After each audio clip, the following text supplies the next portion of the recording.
आदरणीय Sanjay Rakesh ji, MD and CEO CSC SPV, Suhani ji, Shailendra Singh ji, DDGs, CSC और UIDAI के वरिष्ठ अधिकारीगण और उपस्थित सभी वीएलईज, ऑपरेटर्स और बीसीज,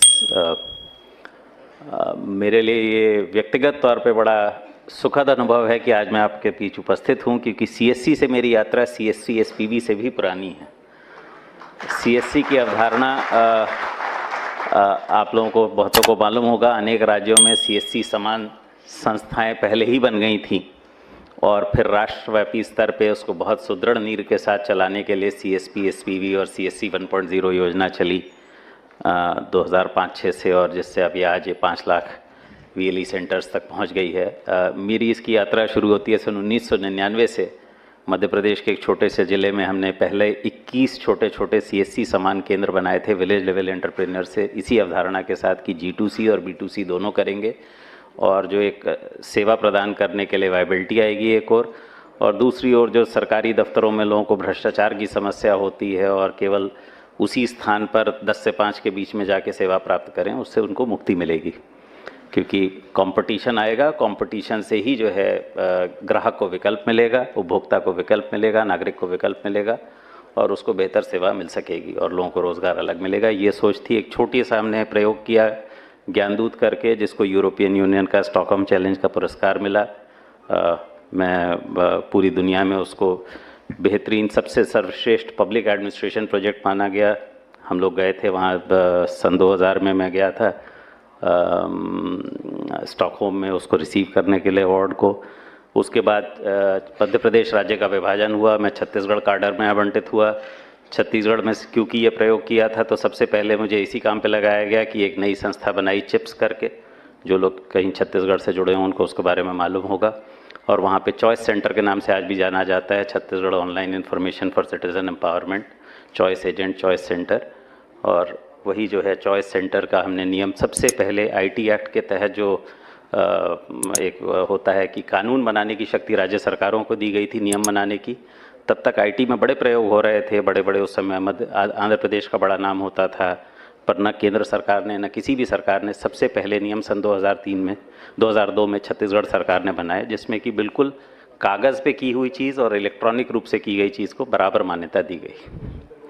और ये पृष्ठभूमि, एक तो मैंने कहा मेरे लिए खुद अनुभव की बात है कि जिस यात्रा से मैं 1999-2000 से जुड़ा हूँ, आज मैं आप सबके बीच में, आप लोगों के बीच में इसको देख रहा हूँ, तो एक आई वॉज संजय राकेश जी के साथ मैं याद कर रहा था कि कहाँ से सोच शुरू हुई थी। और दूसरा मैं आपके नज़रिए से देख रहा था कि जब हमने कहा था तो हमने कहा था कि भाई ये भ्रष्टाचार की मूल जड़ टेक्नोलॉजी इसका हल है, और एंटरप्रेन्योर इस देश में जो वीएलई हैं यही इसका हल कर सकते हैं। तो जैसे एक नोटरी होता है, प्राइवेट नोटरी होता है, व्यक्ति प्राइवेट है लेकिन कानून में उसको लोक सेवक माना गया है, पब्लिक सर्वेंट माना गया है। तो यही हमने नियम में भी लिखा था कि वो पब्लिक सर्वेंट के रूप में काम करेगा, एक रेगुलेटेड फीस लेगा, रेगुलेटेड तरीके से नियुक्त होगा और दोनों तरीके का काम करेगा।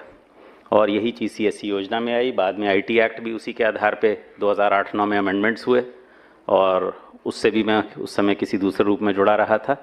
तो ये सारी यात्रा मैंने देखी। मैं इसको आपके बीच में इसलिए याद कर रहा हूँ कि देखिए, आपका जो हमने ये जब शुरुआत की वो ज़माने में की जब डिजिटल इंडिया नहीं था।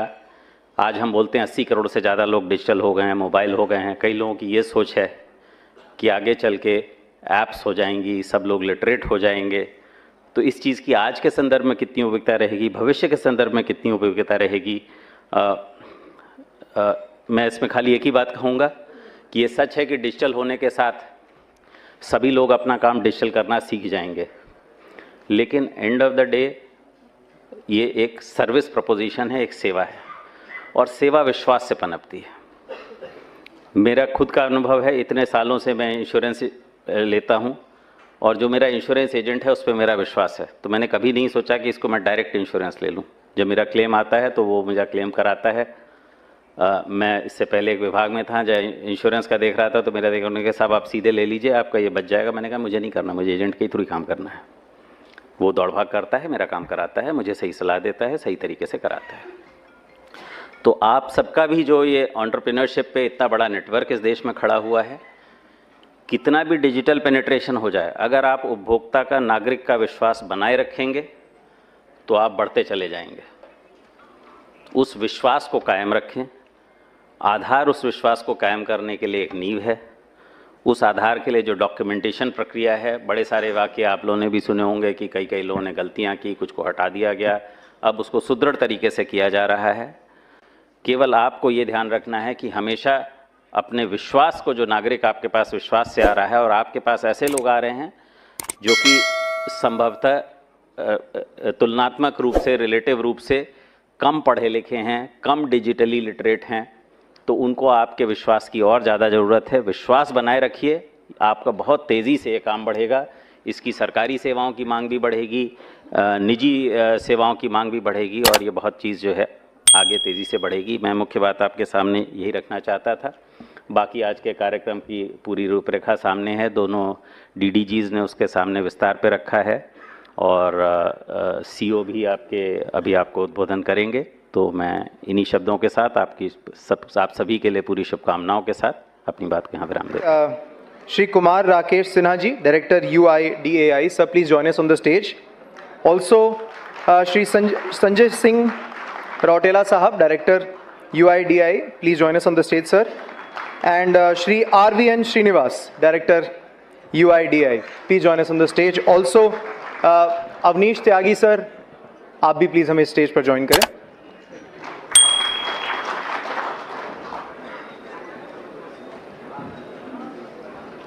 बहुत खुशी हो रही है आज की UIDAI की टीम के कुछ मेंबर्स हमारे साथ जुड़े हैं जो आपको अलग अलग एस्पेक्ट्स के बारे में ट्रेनिंग देंगे। और सबसे पहले मैं उसी पर बातचीत करने के लिए मैं अनुरोध करूंगा श्री कुमार राकेश सिन्हा सर से कि वो हम सभी को इस अपने सेशन की शुरुआत करें और नए डेवलपमेंट्स के बारे में हम सभी को बताएं। एक बार तालियों से उनका स्वागत करेंगे प्लीज़।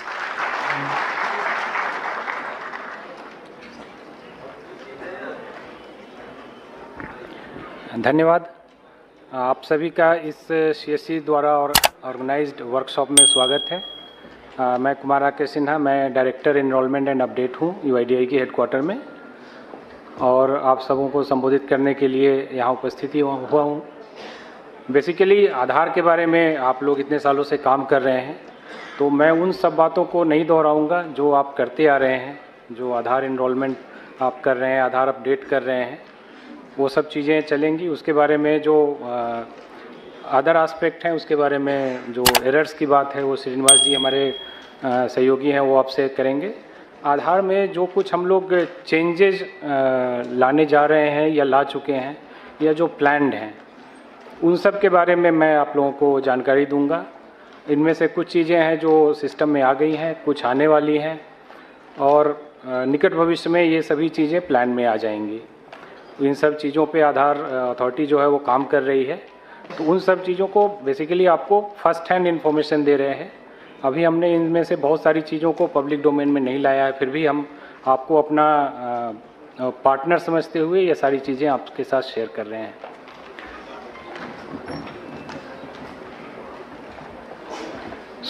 पहले तो जानकारी देना चाहूँगा आधार सैचुरेशन के बारे में। CSC शुरू से ही आधार से जुड़ी रही है, और मेरा जहाँ तक अनुमान है लगभग 20 करोड़ आधार CSC ने शुरुआती दौर में बनाए थे, और अभी भी बीच में एक छोटा सा ब्रेक था, उसके बाद से काम करते जा रहे हैं।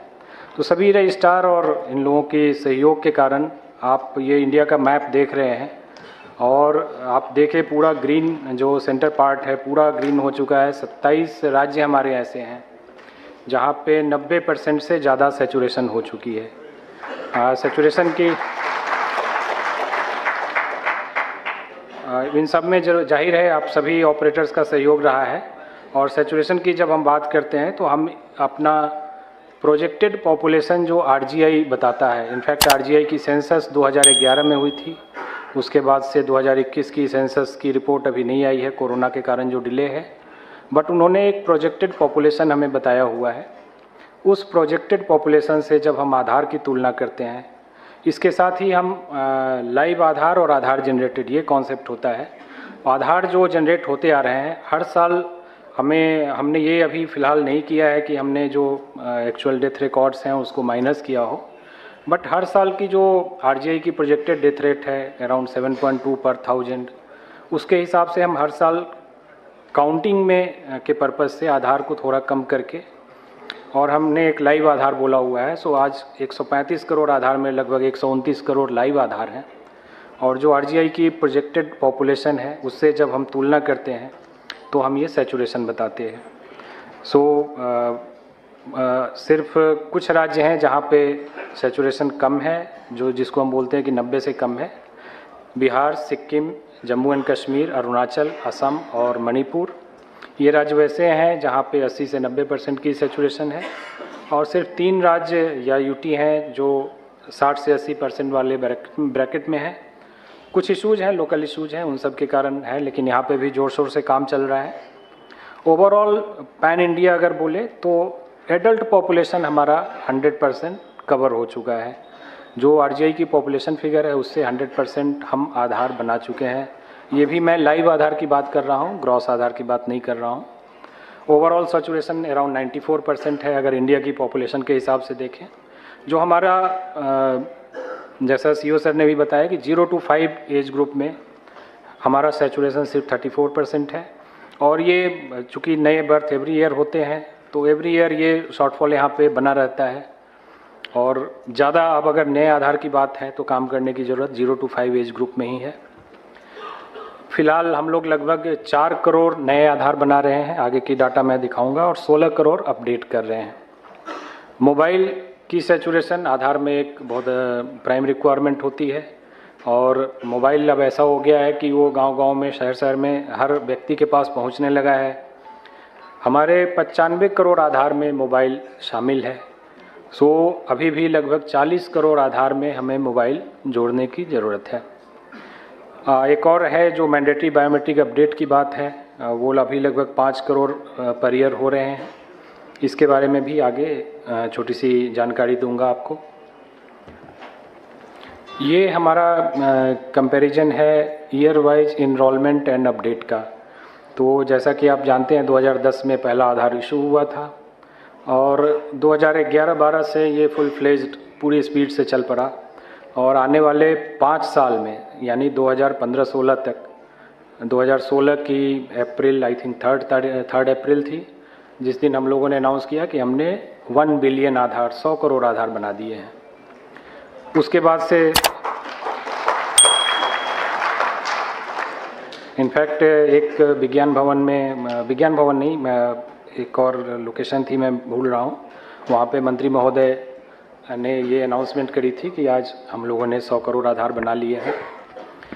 उसके बाद से नए आधार बनने की गति कम हुई, जाहिर है पॉपुलेशन हम कवर करते जा रहे थे, और फ़िलहाल जो पिछले 2 साल में आप डाटा देख रहे हैं कि थोड़ा ज़्यादा है। 18-19 और 19-20 में लगभग 2-2.5 करोड़ के बीच में एवरेज था। 20-21 और 21-22 में जो नंबर्स हैं वो 22-23 में भी हैं। ये बेसिकली असम और मेघालय स्टेट, यहाँ पे आधार बनाने की प्रक्रिया शुरू नहीं हुई थी, कुछ इशू थे लोकल एनआरसी वगैरह के, तो 2020-21 में इस काम को वहाँ पे भी लागू किया गया। तो 20-21, 21-22 और इस साल भी वहाँ काफ़ी ज़ोर शोर से काम चला, और जैसा कि आपको मैं बता चुका हूँ पिछली स्लाइड में,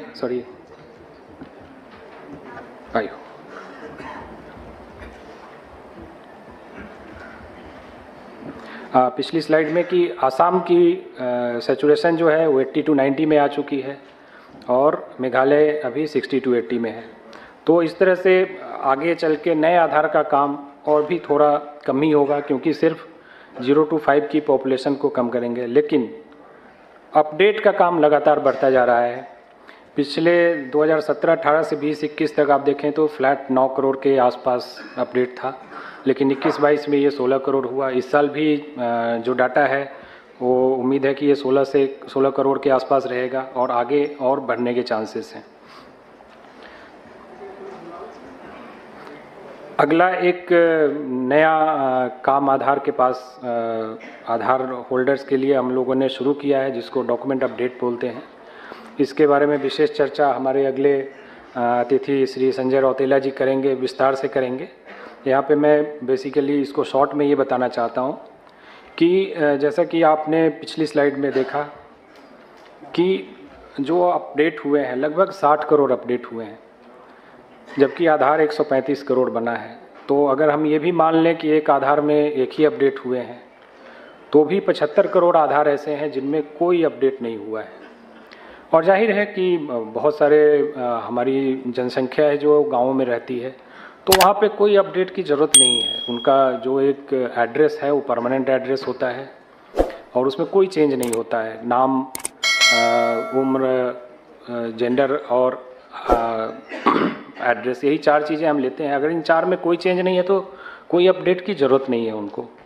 लेकिन हम लोग चाह रहे हैं कि जिन लोगों के आधार 10 साल से ज़्यादा पुराने हो गए हैं, वो कम से कम एक बार, अगर उनके एड्रेस या डेमोग्राफिक्स में कोई चेंज नहीं हुआ है, फिर भी वो एक अपडेट हमारे साथ करें और अपनी रिसेंट प्रूफ ऑफ आइडेंटिटी और प्रूफ ऑफ एड्रेस डॉक्यूमेंट जमा करें, ताकि उनके आधार को हम रीवैलिडेट कर सकें, उनके आधार को हम दोबारा से ये जान सकें कि हाँ वो आधार बनवाए थे और स्टिल वो सिस्टम में हैं और उनकी ये नई डॉक्यूमेंट्स हैं हमारे पास। तो जैसा कि आप देखेंगे, अब 10 साल पुराने आधार को अपडेट करने की बात है, तो 2011-12 के जो 15 करोड़ आधार हैं उनके लिए ये टाइम पूरा हो चुका है। 2012-13 में फिर से 15 करोड़ आधार बने थे, तो हम लोग अभी नवंबर में हैं और दिसंबर, अगले 4 महीने में ये 15 करोड़ आधार भी ड्यू हो जाएंगे अपडेट करने के लिए। और उसके आने वाले 1 साल और में लगभग 30 करोड़ आधार बने थे। सो आने वाले 16 महीने में लगभग 60 करोड़ आधार हैं जो इस प्रक्रिया के लिए एलिजिबल हो जाएंगे कि उनका डॉक्यूमेंट एक बार अपडेट किया जा सके। ये पूरे आधार इकोसिस्टम के लिए बहुत बड़ी चुनौती है कि हमें लगभग अगले आने वाले 16 महीने में 60 करोड़ आधार अपडेट करने हैं। इसके लिए बड़े पैमाने पे हम मीडिया कैंपेन कर रहे हैं। आप लोगों को भी आज कुछ पैम्पलेट दिया गया होगा। तो जिनके आधार में कोई डेमोग्राफिक चेंज नहीं भी है, तो भी उन्हें एक डॉक्यूमेंट हमारे पास सबमिट करना है। चलिए, इसकी जानकारी हमारे सहयोगी बताएंगे आपको। इस पे मैं और ज़्यादा विशेष अभी नहीं बताता हूँ, आगे बढ़ता हूँ। अगली प्रक्रिया है चाइल्ड इनरोलमेंट की प्रक्रिया। बच्चों के जो हम इनरोलमेंट करते हैं, तो 0 to 5 के बच्चों के हम फिंगरप्रिंट कैप्चर नहीं करते हैं। उस समय हम सिर्फ उनके फ़ोटोग्राफ लेते हैं, उनके माता पिता में से किसी एक का आधार लेते हैं और उनकी ऑथेंटिकेशन करते हैं, मतलब उनकी फिंगरप्रिंट माता पिता की लेते हैं। तो इस प्रक्रिया में थोड़ा और सुधार किया जा रहा है, जो हमें इस बात के लिए करेगा कि हम उस, चूँकि हमारी जो यूएसपी है, जो हमारा प्रोटोकॉल है कि हम बायोमेट्रिक्स के बेसिस पे, फिंगरप्रिंट और आइरिस के बेसिस पे ये निर्धारित करते हैं कि एक व्यक्ति को 2 आधार ना मिल सके।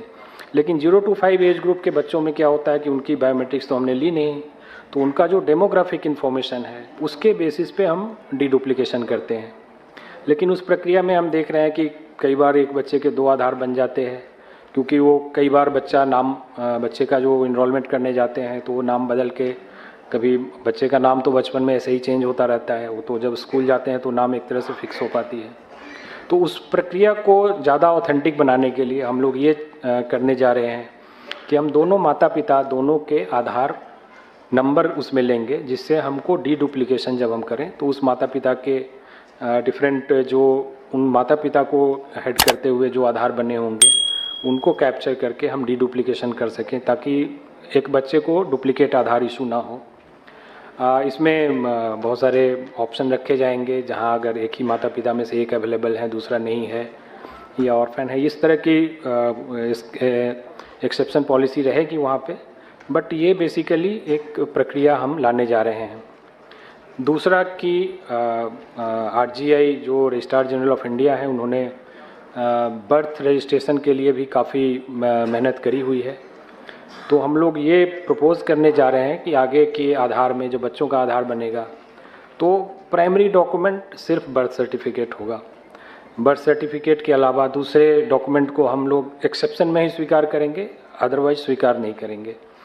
तो इस पे भी काम चल रहा है। आने वाले कुछ महीनों में ये प्रक्रिया पूरी तरह से सिस्टम में आ जाएगी। हमें जो अपना क्लाइंट है उसको अपडेट करना है, अपग्रेड करना है, उस प्रक्रिया में है। तो ये आप लोगों के लिए जानकारी है कि फ्यूचर में जब आप बच्चों का इनरोलमेंट करेंगे तो दोनों माता पिता के दोनों का आधार लेना होगा और बर्थ सर्टिफिकेट लगाना होगा।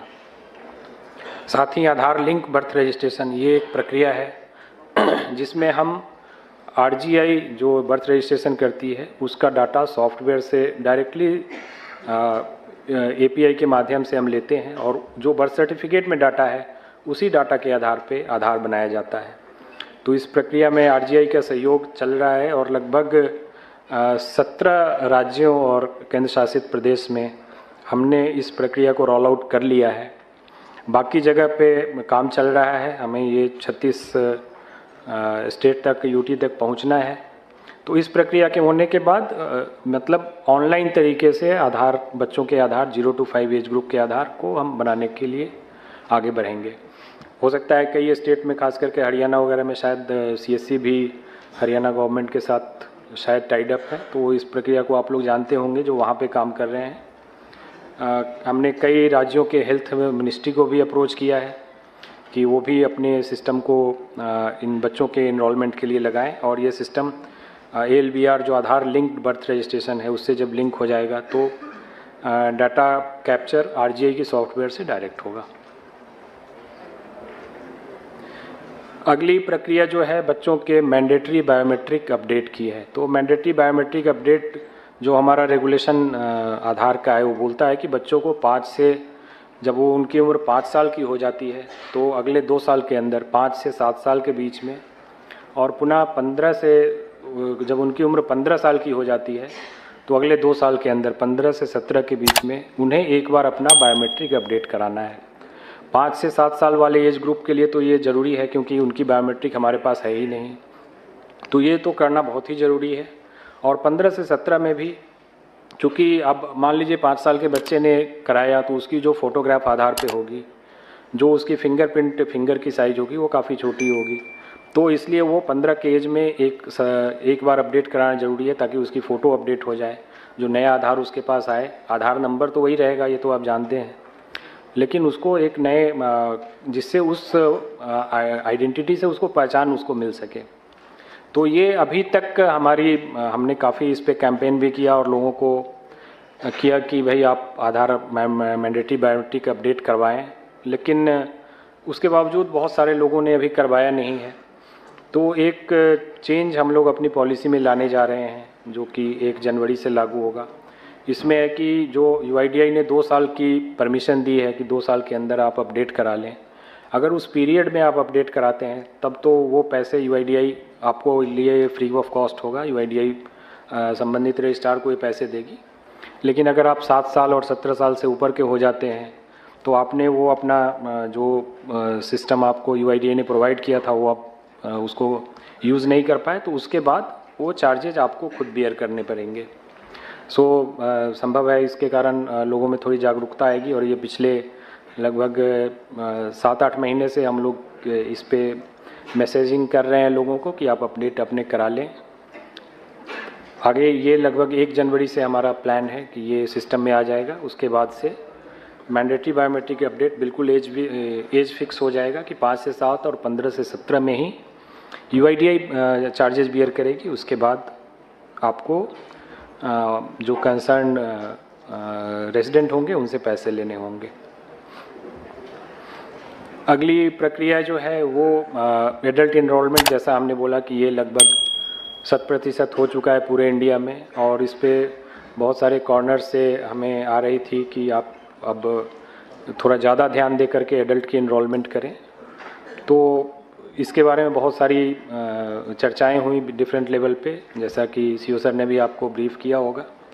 तो इस एडल्ट इनरोलमेंट को हम लोग कुछ सेलेक्टेड सेंटर पे डिजिग्नेट करने जा रहे हैं, जो सेंटर बहुत ही कम होंगे। हर एक ब्लॉक या तहसील में 1 सेंटर होगा और 1 सेंटर डिस्ट्रिक्ट में होगा। लेकिन मैं अगली स्लाइड में आपको बताऊंगा कि इस कारण से आप लोगों को कोई ज़्यादा परेशान होने की ज़रूरत नहीं है। हमने 2022-23 का डाटा एनालिसिस किया है, लगभग 6 महीने का डाटा जो अप्रैल से सितंबर तक का है। इस पीरियड में लगभग 10 करोड़ ट्रांजैक्शन हुए हैं और जिसमें से सिर्फ 20 लाख एडल्ट के इनरोलमेंट हुए हैं, जो कि लगभग 2% से भी थोड़ा कम है, 2% मान लेते हैं। 98% ट्रांजैक्शन जो है वो इस रेस्ट्रिक्शन में कवर नहीं होता है। इसके अलावा जो डॉक्यूमेंट अपडेट है वो एक अपने आप में मैंने बताया कि 60 करोड़ आधार अगले 16 महीने में अपडेट करने हैं, वो भी इस रेस्ट्रिक्शन में कवर नहीं होता है। तो मेरा ये कहना है कि इसके लिए इस 2% काम को अगर हम रेस्ट्रिक्ट भी करेंगे तो इससे आप लोगों के वर्कलोड पे कोई कमी नहीं होने वाली है। वर्कलोड पहले से बहुत ज़्यादा बढ़ने ही वाला है। तो ये UIDAI की एक डिसीजन है कि हम एडल्ट इनरोलमेंट, चूँकि हम 100% पे पहुंच चुके हैं, तो आगे की हम बहुत ही सेलेक्टिव वे में इनरोलमेंट करें, ताकि जो व्यक्ति अभी मतलब ये तो आश्चर्य की बात है कि भाई पिछले 10 साल से आपने आधार क्यों नहीं बनवाए, तो उनके लिए हमें बहुत तरह की जांच करके उनको अब आधार देने की ज़रूरत है।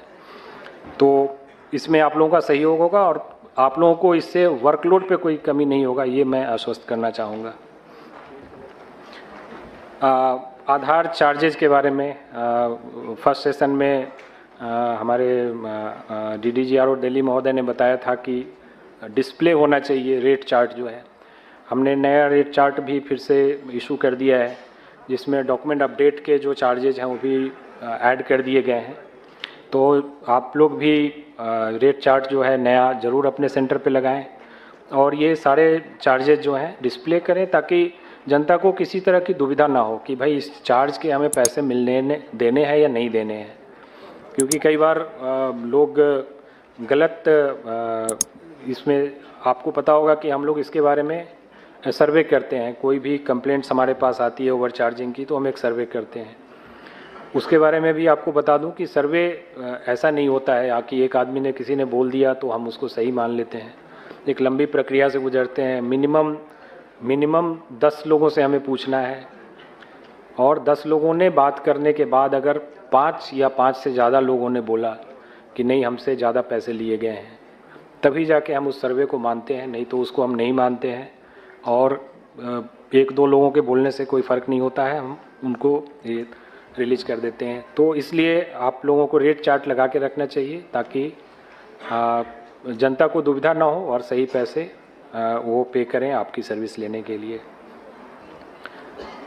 अगली जानकारी है revise list of supporting document. जैसा कि आप जानते हैं, आप पिछले 10 साल से हमारा एक फिक्स पैटर्न था, proof of identity and proof of address, proof of relationship and proof of date of birth. ये 4 डॉक्यूमेंट हम बनाते थे और ये 4 डॉक्यूमेंट चाहे आप न्यू इनरोलमेंट करें या अपडेट करें, सब में कॉमन होता था। तो अभी तक जो जानकारी है कि वो एक ही डॉक्यूमेंट है, आप उससे इनरोलमेंट भी कर सकते हैं, अपडेट भी कर सकते हैं।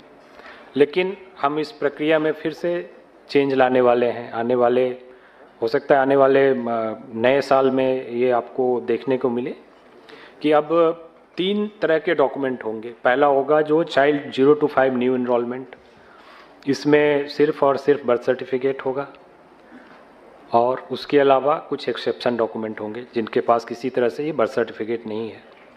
और बाकी न्यू इनरोलमेंट जो 5 से 18 एज ग्रुप या एडल्ट के लिए होगा, उसमें बहुत ही रेस्ट्रिक्टेड टाइप के डॉक्यूमेंट होंगे, वो डिफाइन किए जाएंगे। और बाकी सारे जो डॉक्यूमेंट आप आज की डेट में देख रहे हैं वो अपडेट के लिए वैलिड रहेंगे विथ सर्टेन चेंजेज व्हाट्सोएवर वो हैपन हो रहे हैं। तो बेसिकली अब डॉक्यूमेंट जो अभी एक ही टाइप का होता था, वो डॉक्यूमेंट अब आने वाले समय में 3 टाइप के हो जाएंगे। इसके साथ ही जब ये चेंजेज होंगे तो हम इनरोलमेंट की फॉर्म भी चेंज करेंगे। बच्चों के इनरोलमेंट की फॉर्म अलग होगी, एडल्ट के इनरोलमेंट और अपडेट की फॉर्म अलग होगी। तो ये चेंजेस भी आपको देखने को मिलेंगे। सो नया डॉक्यूमेंट सेट मिलेगा आपको और नए इनरोलमेंट फॉर्म मिलेंगे। एक और नई चीज़ जो आने वाली है, ये भी नए साल के अंदर ज़रूर आ जाएगी। इस पे हो सकता है पायलट हमारा दिसंबर में स्टार्ट हो जाए। अभी एक स्टैंडर्ड सर्टिफिकेट इशू होता है। स्टैंडर्ड सर्टिफिकेट की एक पेपर डॉक्यूमेंट है और उस पर डाटा भरा जाता है, रेजिडेंट की फ़ोटो लगाई जाती है। आप लोग काफ़ी संख्या में इस स्टैंडर्ड सर्टिफिकेट को यूज़ कर रहे होंगे और वो किसी डेजिग्नेटेड ऑफिसर द्वारा स्टैम्प्ड एंड साइन होता है। इसको हम लोग सीडैक के माध्यम से एक ई-साइंड सर्टिफिकेट क्रिएट करने जा रहे हैं। इसमें जाहिर है कि रेजिडेंट आपकी भी हेल्प लेंगे। उनका हर एक रेजिडेंट पहले एक सर्टिफिकेट क्रिएट करेगा जिसमें वो अपने नाम, एड्रेस वगैरह सारी चीज़ें भरेगा। इसमें फ़ायदा ऑपरेटर के लिए ये होने वाला है कि प्रेजेंट सिनेरियो में जो सर्टिफिकेट होता है वो हाथ से भरा होता है तो कहीं भी कोई करेक्शन होने से फिर वो एक डूबियस डॉक्यूमेंट में आता है, रिजेक्ट हो जाता है। यहाँ पे सारी चीज़ें इलेक्ट्रॉनिकली टाइप्ड होंगी और उसके बाद वो जो ऑफिसर, डेजिग्नेटेड ऑफिसर हैं जो इसको इशू करेंगे, उनके पास जाएगा। डिजिटली वो लॉगिन करके इसको एक्सेस करेंगे, वहाँ पे इसको आधार ई-साइन से वो इसको साइन करेंगे एंड देन वो डॉक्यूमेंट इलेक्ट्रॉनिकली भी अवेलेबल होगा UIDAI की डाटाबेस में, और वो प्रिंट भी ले सकते हैं जो रेजिडेंट होंगे। वो प्रिंट की कॉपी लेकर आपके पास आएंगे। आप जब इनरोलमेंट करेंगे तो बैकएंड पहला तो कोई उसमें एरर नहीं होगा, और बैकएंड पे हम उसको वेरीफाई कर सकते हैं कि वो कौन से ऑफिसर ने इशू किया है। तो उसमें भी जो थोड़ी बहुत गलतियां होती हैं कि किसी के स्टैंप साइन करके लोग ले आते हैं, तो वो आइडेंटिफाई होना ईजी हो जाएगा। तो इस प्रक्रिया से भी होने से आप ऑपरेटर्स को काफ़ी सुविधा होगी। आपके एरर काउंट में हम उम्मीद करते हैं कि काफ़ी इससे कमी आएगी। ऑलरेडी हमारा ये फाइनल स्टेज में है और पायलट हम दिसंबर में शुरू करने वाले हैं। तो जैसे ये प्रोग्रेसिवली लॉन्च हो जाएगा और एक्सेप्टेबिलिटी इसकी आ जाएगी, तो उसके बाद हम पेपर फॉर्मेट में ई-साइन डॉक्यूमेंट जो है उसको बंद कर देंगे। एक और जो प्रक्रिया है जिसके बारे में भी बात की गई है, हमने पिछले 3 महीने का एवरेज ट्रांजैक्शन कैलकुलेट किया है। तो हमारे CSC के जो ASK हैं उनकी पर स्टेशन जो ट्रांजैक्शन पर मंथ है वो लगभग 300 है। यानी कि अगर मैं 25 दिन से डिवाइड करूं, 25 वर्किंग डे से, या 30 दिन से भी डिवाइड करूं, तो 10 पर डे पर स्टेशन आता है। और CSC BCs के जो ट्रांजैक्शन हैं वो काफ़ी कम है, लगभग 100 ट्रांजैक्शन एक महीने का। 25 वर्किंग डे का मतलब 4 ट्रांजैक्शन, या 30 वर्किंग डे अगर आप 30 दिन काम करते हैं मतलब 3 से 4 ट्रांजैक्शन। तो ये ट्रांजैक्शन इस बात की ओर इशारा करते हैं कि नंबर्स हमारे एक्टिव स्टेशन के बहुत ज़्यादा हैं। लेकिन उम्मीद है कि आप लोग डॉक्यूमेंट प्रोजेक्ट आने से जो एडिशनल वर्कलोड आया है, आप अपने ट्रांजैक्शन बढ़ा सकेंगे और ज़्यादा से ज़्यादा लोग इस काम को आगे बढ़ा सकेंगे। तो ये चीज़ ऐसी है कि हम दोनों बात कैसे जस्टिफाई करें। एक तरफ हम बोलते हैं कि हमें नंबर्स सेंटर बढ़ाने हैं और दूसरी तरफ जो सेंटर है वहाँ से आउटपुट नहीं आ रहा है। तो इन चीज़ों के बीच में एक सामंजस्य, बैलेंस रखना है, सो दैट जितने सेंटर चले वो टोटली लोडेड हों और लोगों को पूरी सुविधा दे सकें। ये सिर्फ हमने सिस्टम आधार बनाने के काम में जुड़ गए हैं, लेकिन हम नंबर्स नहीं कर पा रहे हैं। अब इसकी जो भी रीज़न हो, तो ये जस्टिफाई नहीं करता है कि हम अपने सेंटर की संख्या बढ़ाएं। तो इस पर भी ध्यान देने की ज़रूरत है। एक तरफ लोग लंबी लंबी क्यू लगा के रहते हैं कि भाई हमें आधार के काम में दिक्कत हो रही है, देरी हो रही है, और दूसरी तरफ जो हमारे सेंटर हैं उनकी एवरेज काफ़ी कम है। तो इस पर भी आप लोग ज़रूर ध्यान देंगे। ये रिजेक्शन की पैरामीटर्स जिसके बारे में भी हमारे DDG महोदय ने बताया था, और इसकी डिटेल प्रेजेंटेशन हमारे श्रीनिवास जी आपको अगली स्लाइड में देंगे। बट ओवरऑल रिजेक्शन जो है वो आप CSC एज ए रजिस्ट्रार, इसमें CSC ASK and CSC BCs दोनों शामिल हैं, अराउंड 11.5% है। और इसमें से 8.76% सिर्फ उस कैटेगरी में आते हैं कि document not as per approved list. तो इस पर भी आप लोगों को ध्यान देने की ज़रूरत है कि जो document listed document drop down menu में आपको एनरोलमेंट या अपडेट करते समय मिलता है, वो डॉक्यूमेंट वैसा ही जमा होना चाहिए, कोई भी और डॉक्यूमेंट जमा नहीं होना चाहिए। ओके, सो मेरा ब्रीफ इतना ही था। मैं पुरानी चीज़ें नहीं बताया हूँ, सिर्फ नई चीज़ें बताया हूँ जो आने वाले दिनों में आपके सामने होंगी अगले 1-2 महीने के अंदर। Thank you.